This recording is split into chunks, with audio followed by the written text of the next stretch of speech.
Hey guys, this is Dr. Hub. In case you haven't subscribed, please do subscribe.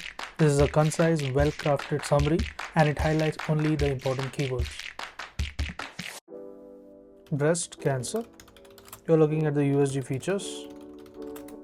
So first is there is a speculated margin. Speculated margin is seen as well as it's taller and it is wider as well. Then we move on to the MRI.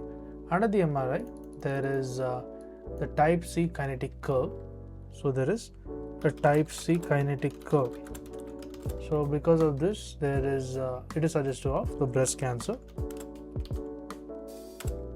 So in this particular graph, the graph it accelerates.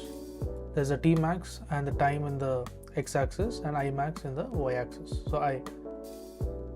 So here the I stands for the intensity enhancement and T is for the time. So the graph it increases acutely, it increases sharply, and then it gradually decreases.